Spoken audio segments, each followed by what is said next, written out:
You wonder, right? Sometimes our greatest teachers, under the most trying of circumstances, being on death row for 30 years for a crime he didn't commit. One day in 1985, in the spring of 1985, Anthony was mowing the lawn, his mother's lawn, and policemen showed up at the door and arrested him for 2 murders. 2 managers of 2 different fast food chains. And because he didn't have money for a great lawyer, and even though that the gun that they found in his mother's home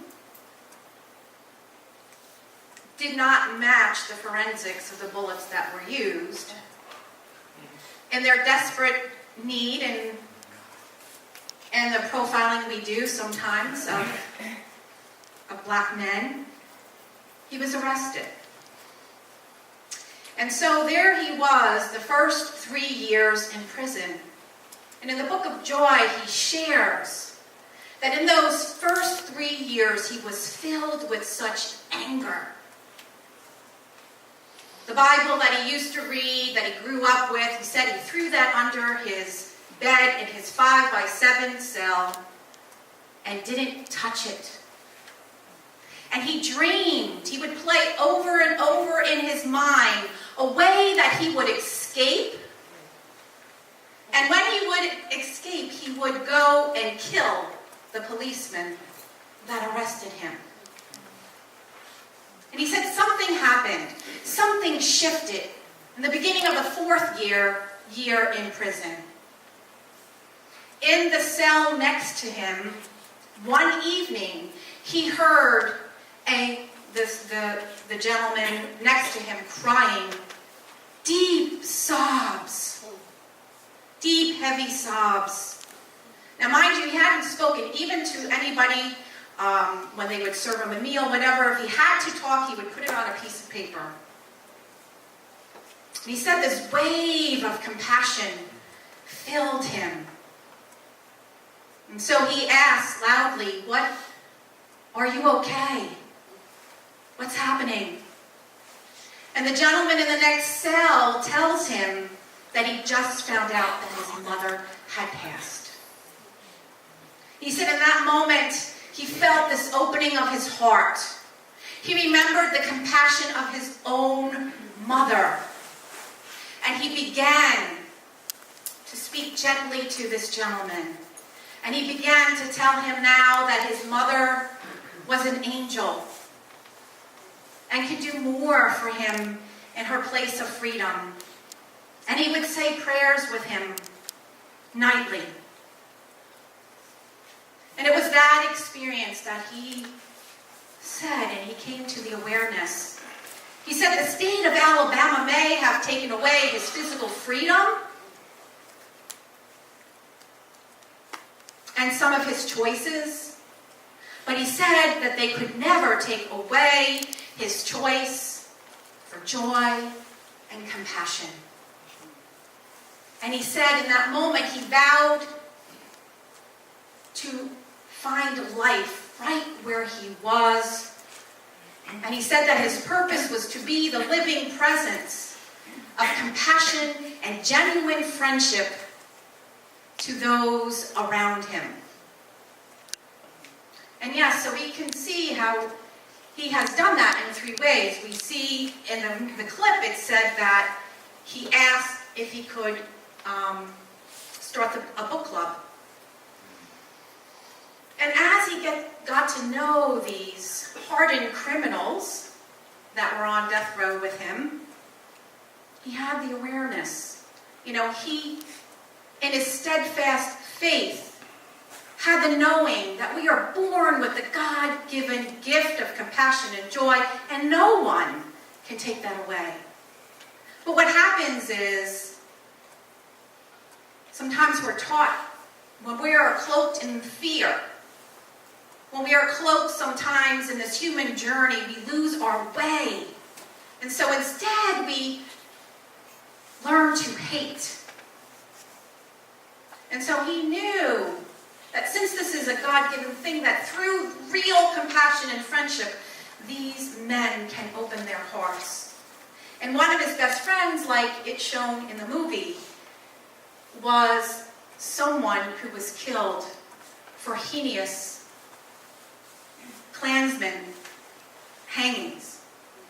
And he became one of his best friends, and he said right before he was going to die that for the first time he felt love.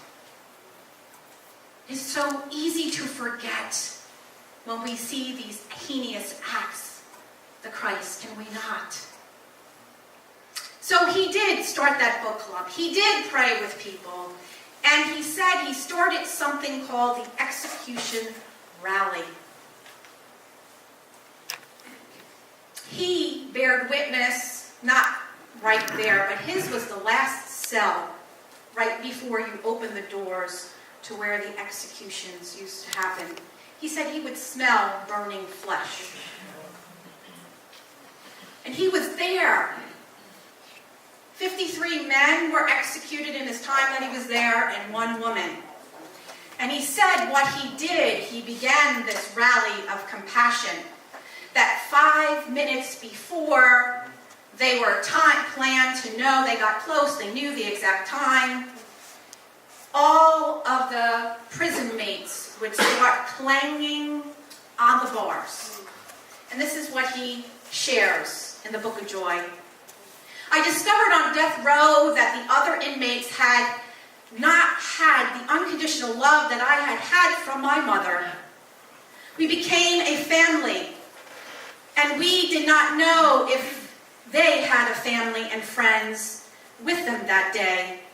So we were banging on the bars to say to those who were being put to death, we are with you, we love you, and we are right with you to the end. Powerful. Can't imagine, right? And then he was released in 2015, and actually just this past winter, his book, he continues to be of service to men in prison, but his book is The Sun Still Shines, How I Found Freedom and Life on Death Row. And so he leaves that to us.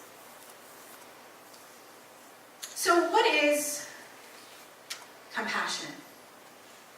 We say it frequently. We are attracted to it. We are attracted to those, our teachers who have come before us, those who live among us, Mother Teresa, Jesus, Buddha, people in this community that rally so beautifully. When someone is in need, we see it. We're the living, loving expression of that. I want to bring some clarity. Metaphysically, Charles Fillmore had defined compassion as being centered in divine heart and mind. Being centered in divine heart, being the living, loving presence of mercy and of love and of tenderness. And being centered in divine mind, to be able to see the error or the mistake, but yet still to be able to behold the Christ, which is not easy. We are living in challenging times. I watch the TV or the news, and sometimes I do not see the Christ in some people, but I know it is the call that I am here to learn. And in the Book of Joy, the Dalai Lama and Desmond Tutu also share their beautiful definition and are called to be the presence of compassion. And so they share that when we are centered in the heart and mind of compassion, there is a sense, a natural God-giving sense of care and concern that we have for another when we see them suffering. And it is our desire to be a source of comfort, to help alleviate that suffering. And Desmond Tutu goes on to say, A lot of us misunderstand compassion. We see it as a nice sentiment of empathy, and oh, I feel for you, I can't imagine what that is. But he said, compassion is a verb. It is a call to love in action. It is a call to support. And the Dalai Lama in his humor shares, so for example, it's not enough to just have empathy. He said if you see somebody who is caught under this huge boulder, you don't say, oh, let me imagine, let me be empathetic with you and imagine what that must feel like. No. Yes, we have our compassion, but we would help lift them, lift the rock. And Cindy Wigglesworth has a definition of love, and I've said it before, but it's one of my favorites. And she says that love is a bird with two wings. One wing is compassion, and the other wing is wisdom. Compassion without wisdom can be what we may call codependency, or not being able to uphold principle 2 in unity, which is, I am, you are divine, and that within you exists all your answers. And so how can I be that source of support? How can I be that source of love and action to someone while looking past appearances, seeing them whole and complete, seeing somebody broken doesn't serve you or anybody else? And our wisdom comes in for when we know what that looks like. When we know that our love and action is grounded in principle within our core values, and it is honoring to the individual that stands before me. Somebody who has a drug dependency, an alcohol dependency, and they may ask you to call a center for help. And so loving compassion and holding them in the highest would be, I will practice what you can say. I will hold your hand while you call. I will even visit you. I will even drive you. But you are whole and complete, and I know you can speak those words.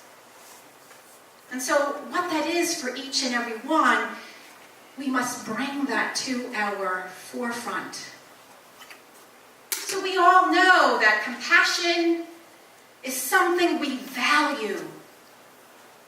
It's easy to be compassionate to people we like,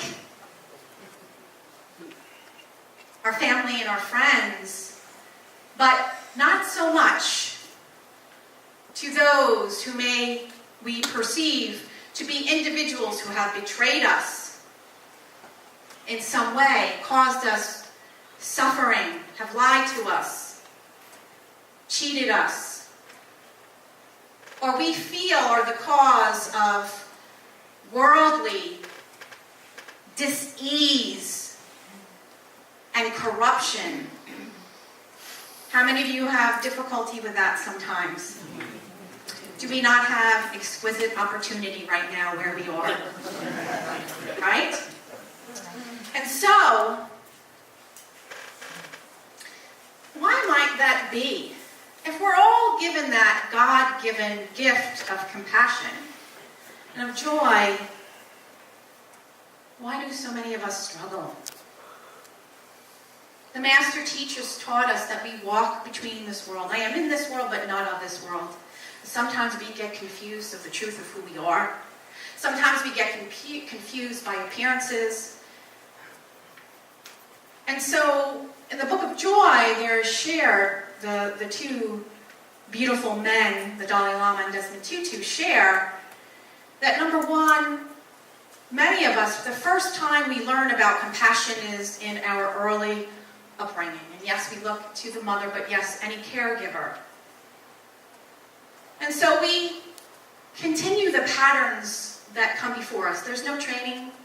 on how to be a mother. Sometimes, if you're lucky, you do. But you just repeat what you were taught. And sometimes, if there have been unhealed stories, unhealed wounds, depression, alcoholism, workaholism, so on and so on, isn't it not hard sometimes to show up in all our goodness? And so we learn a distorted view of what that looks like. And some of us have learned survival mechanisms. As we have been told maybe, I need to stuff this down so I don't get hurt. I can't let them see that I'm vulnerable, because then I just leave myself wide open for another hurt. And a lot of this happens without us even really knowing. And then as we look at societal worldview, right? The Dalai Lama shares, we have accepted the belief that nature is red in tooth and claw, and those we are fundamentally competing against, everyone and everything. According to this perspective, in our lives of getting and spending, compassion is at best a luxury, or worst, a self-defeating folly of the weak. Yet evolutionary science has come to see cooperation and its core emotions of empathy, compassion, and generosity as fundamental to our species' survival. Too many S's, sorry. I'm going to say that last part. Cooperation, compassion, and empathy are fundamental to our species' survival. How many of you believe that? And so here we are, walking between the two worlds. Our truth teachings tell us we are all one. There's only one of us here. The world tells us it's a dog-eat-dog-eat world out there, every man for himself. Just like that little passage I read. That we must climb the achievement pyramid. That if we are vulnerable, we are weak. If we are compassionate and showing up, hey, I got too much going on. Do you know how many children I have? Do you know how many hours a week I work? Do you know that I'm sick? And we go on and on and on. Now, I'm not saying that some of us are not on journeys that are challenging, and that there's not the need for us to have exquisite self-care. But the Dalai Lama shares that the very conditions that we are in right now is based on the me, self-absorption consciousness. And so we fool ourselves when we are in the energy of protection. We are in the energy of separation, the consciousness of separation. Why is that so? If I'm looking out for me to protect myself, I have mistrust. I have fear. I am looking out for the other. I am in darkness and separation. But when we are in the consciousness of oneness, I'm really having a hard time seeing the love, the truth in you, but I'm going to go real deep here. And the first step is to be willing to do that. And so, the very thing that we want to experience, we must be. And in Matthew 25, verse 40, Jesus tells the disciples and the crowd that is gathered, "Truly I tell you, just as you did it to one of the least of these who are members of my family, you did it to me." That is the consciousness of oneness. We say it, we own it, we hum it, we sing it, we pray it. But then we go about our day not aligned in it pretty much. We are energy beings. We are vibrational beings. Every thought, every emotion, every action is a vibration. And if I am vibrating, world's not safe, you're my enemy, you're the other, the very thing, we just recreate the loop. We recreate the loop. And we put categories. We look at our governmental leaders, our president, and other leaders around the world who are doing what many of us view are heinous. But yet we don't see that when we hashtag or post something vile about them, that is the same energy. What am I being called to do? How could I be part of the answer, but still be aligned in truth and principle? Yes, maybe I need to call my congressman. Maybe I need to post about ways to bring light and love, things to stand for, things to love. And it is the energy of the same thing. Because of oneness, it is the energy of cause and effect. And so what is it that we're called to do? How can we bring ourselves back into this energy of being that compassionate presence and love in action? We have just gone through 7 pillars. We have it all in our 5 principles, but we have been doing the series, right? So remembering the other pillars. Perspective. We see things through our own stories, right? Humility. Humor. Acceptance of self and others. And then we move into the pillars of the heart. The gifts, the fourfold gifts of forgiveness, of gratitude, and today we are looking at compassion. So we have to be exquisitely awake and aware. What am I choosing in this moment? It is separation, is it hate or anger, or is it compassion? What could that look like? Is there forgiveness work I need to do? Is there a story that is still controlling me and my actions? The other thing that we can do to help us move into this love and action is to be exquisitely in love with ourselves.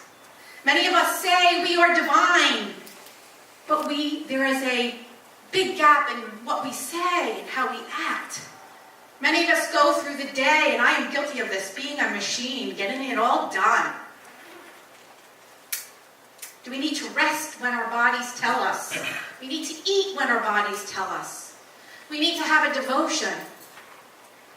And then we can get stuck in, well, you know what, I can't love anybody until I love myself, and then we never take a step out and get out of ourselves. That's like, you know what, when I lose 10 pounds, I'll go to the gym. If there's only one of us, if I'm showing up in love to me, you will benefit. If I am showing up in love to you, I benefit, you benefit, we all benefit. There is only one of us here. So at some point, no matter where we are, yes, there's always going to be something that we have to work on for ourselves, but I must take a leap of faith and step out. Today I'm going to choose differently. Today I am going to be aware where I am aligned in hatred and fear, or anger, or where somebody is the cause, I believe, of my suffering. And then I'm going to ask, what's one small thing that I can do?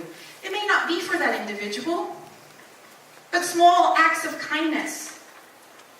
I mean, there is a population in this group, and I'm trying to gather, who are, because of physical circumstances, who cannot always come to church or cannot drive. There is an exquisite opportunity to go and read to them, take them to a hair appointment, bring food to them. Right here in this community, we have that opportunity.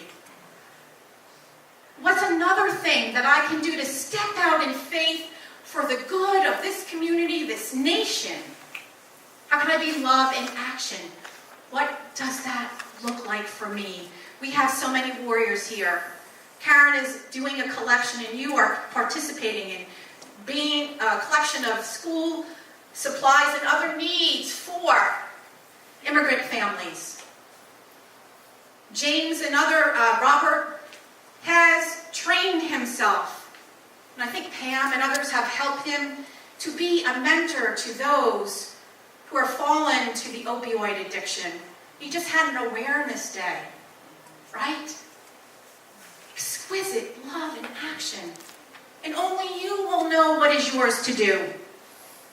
Only you know what that is. So as we come to a close today, I call you into active love and action compassion. And I leave you with the words of Anthony Ray Hinton, a quote from his book, The Sun Still Shines. Despair was a choice. Hatred was a choice. Anger was a choice. I still had choices, and that knowledge rocked me. I may not have had as many choices as those in the free world like my friend Lester, but I still had some choices. I could choose to give up or to hang on.